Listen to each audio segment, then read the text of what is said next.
I will discuss on the topic from drought to the grain revolution.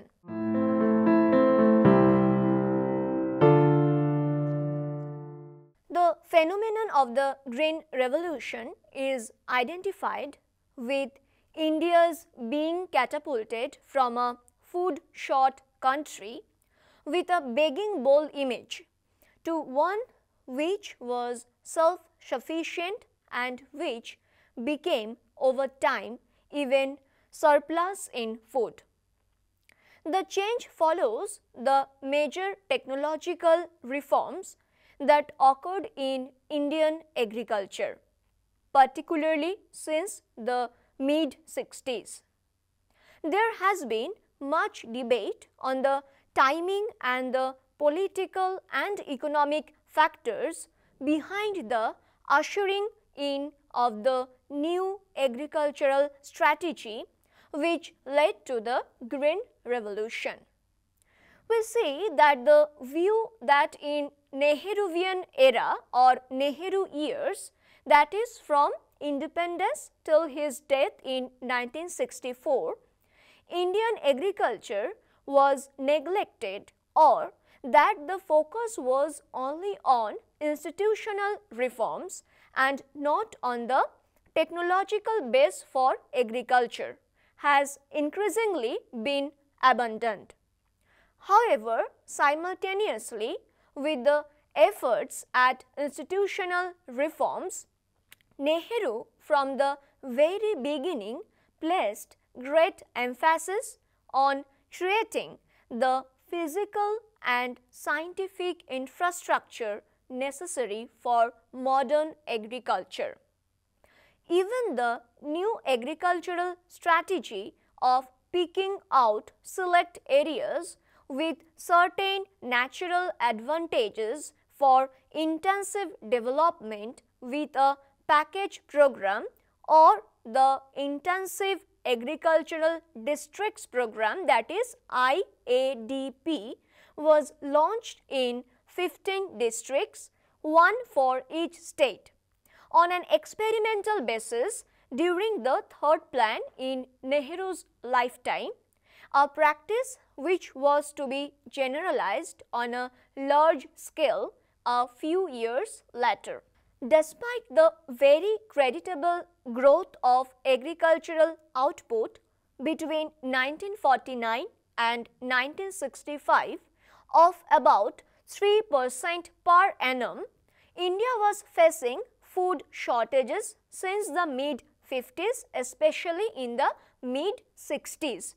She was in the throes of a crisis. To meet the food shortage and to stabilize prices, India was forced to import increasing amounts of food.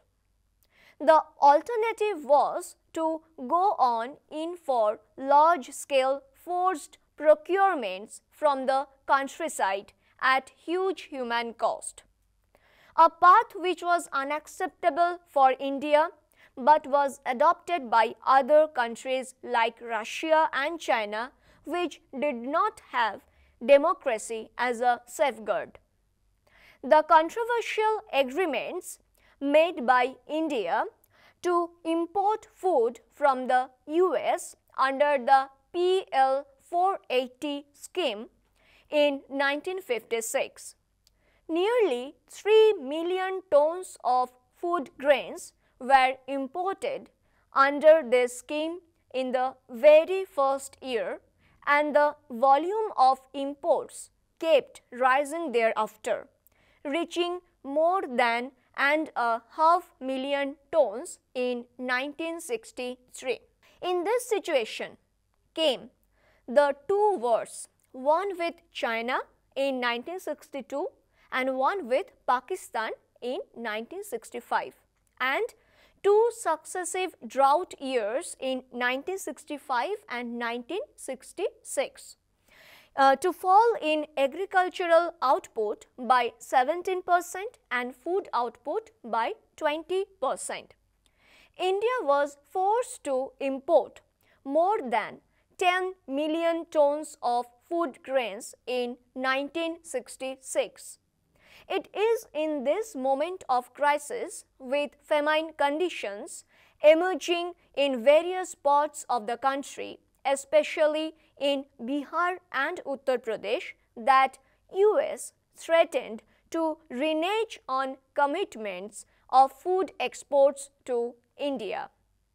Given this scenario of the mid-60s, economic self-reliance and particularly food self-sufficiency became the top priority objectives of Indian economic policy and, for that matter, of foreign policy. The new agricultural strategy began to be implemented in right earnest. The then Prime Minister Lal Bahadur Shastri, Food Minister C. Subramaniam, and Indira Gandhi, who followed Shastri in 1966 after his brief tenure, all gave full support to and crafted this basic transition in the strategy for developing Indian agriculture. Critical inputs like high-yield variety seeds, HYV seeds, that is, the suitability to Indian conditions of the high-yielding Mexican dwarf wheat proved to be an extremely timely scientific breakthrough.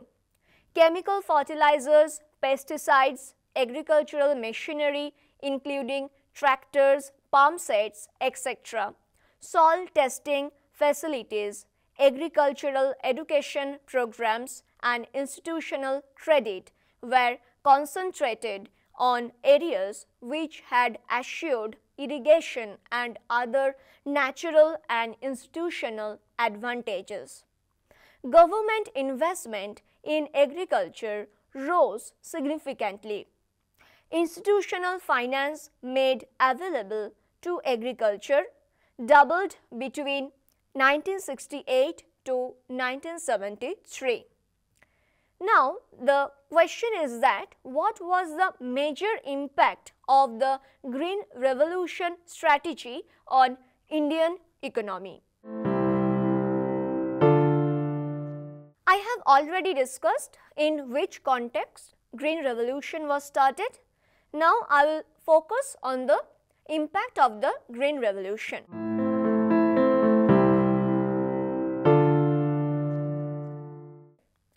A major impact of the Green Revolution strategy we find that was that through increases in agricultural yields, it enabled India to maintain once again the high rate of agricultural growth achieved since independence.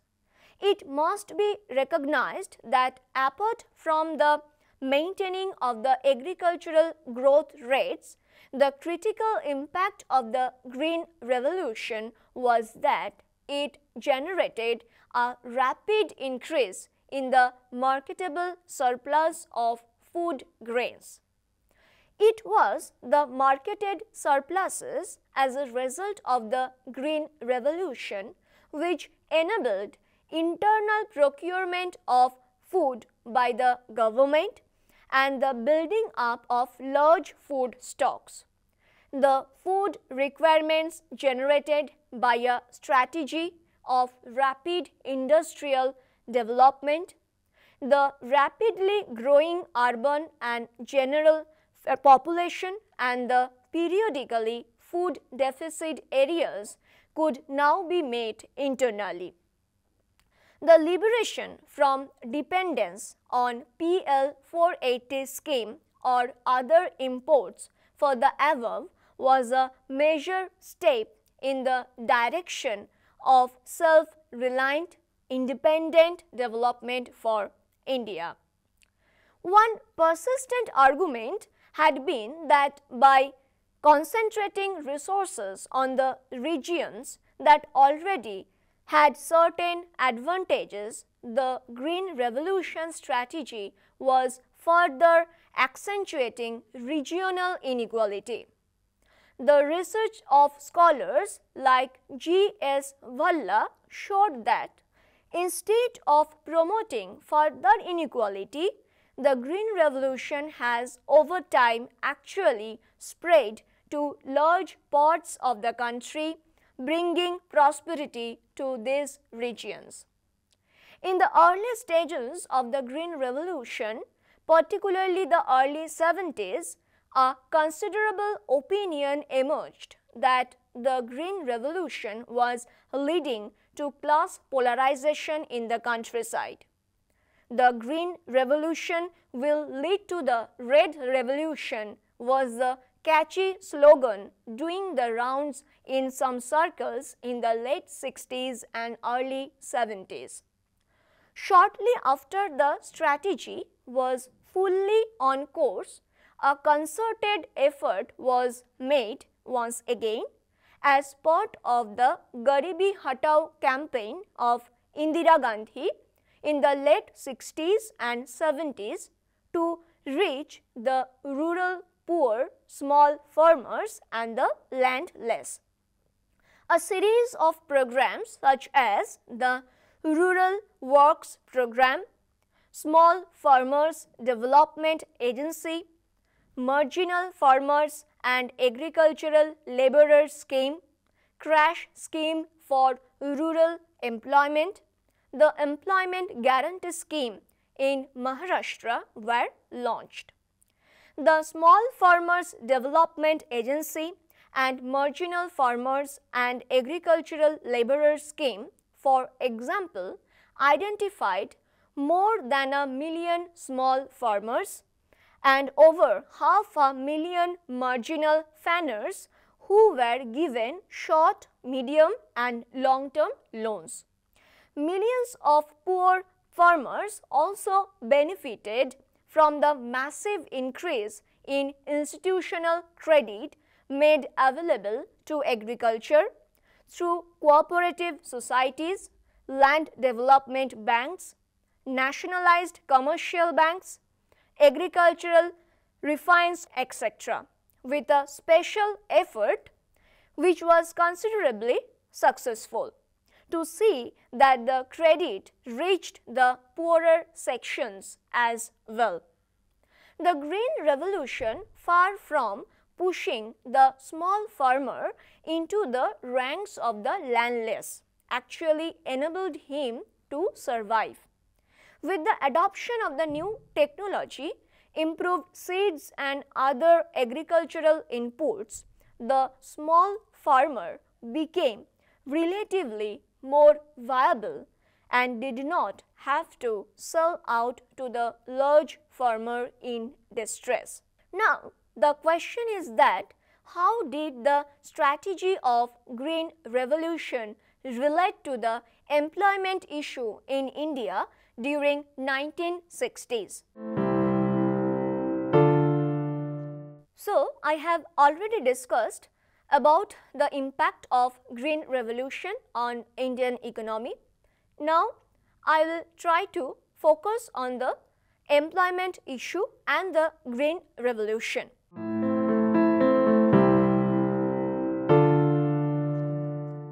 We see that fears of the Green Revolution leading to increasing rural unemployment because of labor displacing mechanization proved to be baseless. On the basis of a field trip made as early as February 1969 in Punjab, Olaf Ladyjanowski reported that with the spread of the new technology, the demand for casual labor has increased and so have wages, and the landless laborer is somewhat better off than in the past. It has been argued, however, that in latter phases of the Green Revolution, the rate of increase in employment in agriculture, which accompanied agricultural growth, has tended to slacken, that is, the employment elasticity of output growth was declining. The complaint, however, was about the failure to generate sufficient additional employment. There was no question of any displacement of labor. Besides the general experience of the Green Revolution in region after region like Punjab, Haryana, coastal Andhra, Maharashtra, Tamil Nadu and so on, has been that apart from the growth in agricultural employment, it has generated non-agricultural, rural and semi-urban employment. Through the development of agro-industries, rapid increase in trade and warehousing of agricultural produce and agricultural inputs like fertilizers and pesticides, massive growth of the transport industry, manufacturing of a large range of farm implements and other inputs, heavy demand for repairs and servicing of trucks, tractors, electric and diesel, pumps and other modern agricultural equipments and machinery and so on. Since over time, almost all the agricultural machinery and equipment was produced indigenously, mechanization in agriculture created urban factory employment. Also, the increase in rural incomes following the Green Revolution led to increased for masons, carpenters, tailors, weavers in the rural areas and for factory produced consumer durables from transistor radios, watches, cycles, fans, televisions, washing machines, motorcycles, sewing machines to cars and air conditioners. However, all the employment generated by the Green Revolution was still not sufficient to meet the employment requirements of the rapidly growing population, a large proportion of which lived in the countryside. Urgent short-term and long-term steps were therefore necessary to deal with this situation. The Green Revolution did, however, contribute to increase in inequality in the countryside, but the poor too benefited in absolute terms through their well-to-do neighbors did relatively far better. Yet, pursuing a strategy which was more equitable and politically correct but left the rural poor already living at the edges of revival ores of would be cruel. Now, one of the very important question is that what effect did the Green Revolution process have on the environment? I have already discussed about the context of the Green Revolution and its impact and the employment issue related to this revolution.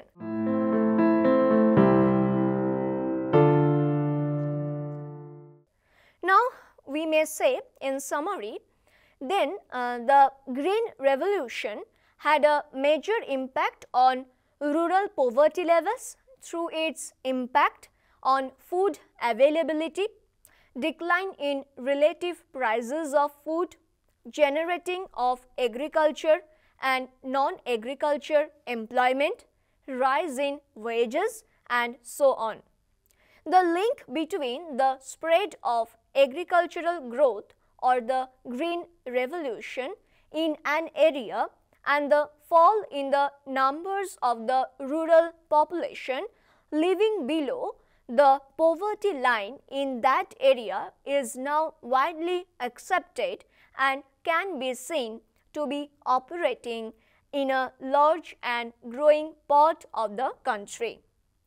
With the overwhelming proportion of the Indian population still dependent on agriculture, the critical importance of spreading the Green Revolution type of development as an anti-poverty measure has been widely recognized. The Green Revolution, therefore, has not spawned any Red Revolution in the countryside. Peasant protest and even peasant militancy has been on the rise, but then these are not movements of the lowest strata demanding a systematic overthrow, but of small, medium and large peasants who are beneficiaries of the system and want more via higher prices for their produce and lower input cost through state subsidy. In fact, over the years, the political clout of these sections has increased and the governments of the day have felt compelled to a greater or lesser degree to make concessions to them which were often not economically viable. A major and pressing issue that has surfaced in recent years relates to the question of environmental degradation and the long-term sustainability of agricultural growth. The negative environmental impact of excessive use of chemical fertilizers and pesticides as well as the plateauing of the growth rates in areas using such technology over a long period such as Punjab has been well documented. The excessive withdrawal of groundwater for irrigation, which is taking place in many Green Revolution areas without adequate recharging of the subsoil aquifers, is also environmentally unsustainable. However, there are no easy answers to this problem. It has been argued that in India, the ecological degradation occurs mainly due to the extension of cultivation to the marginal and submarginal dryland and to deforestation, and it has also been noted that across different states in India, the extension of areas under cultivation and the denudation of forest seems to be high where the progress of yield increasing technology is slow, and the poor are forced to depend on marginal lands, village commons and forest. The renowned agricultural expert M. S. Swaminathan, in his article Growth and Sustainability, has estimated that to produce the current level of food grains output with the pre-Green Revolution yields per hectare of wheat and rice would require an additional 80 million hectares of land. That is, it would require an impossible increase of about 66% in the existing cultivable area.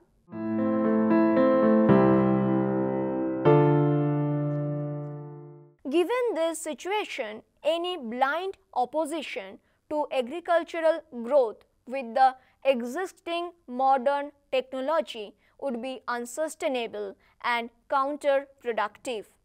However, it has become necessary to make a major effort in educating the farmers so that excessive and improper use of chemical fertilizers and pesticides, wasteful irrigation practices are checked and they are acquainted with the necessity of retaining biodiversity and of learning from traditional methods of retaining the ecological balance while using modern technology.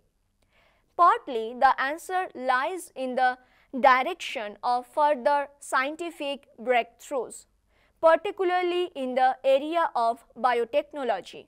It is felt that top priority needs to be given to research in this frontier area.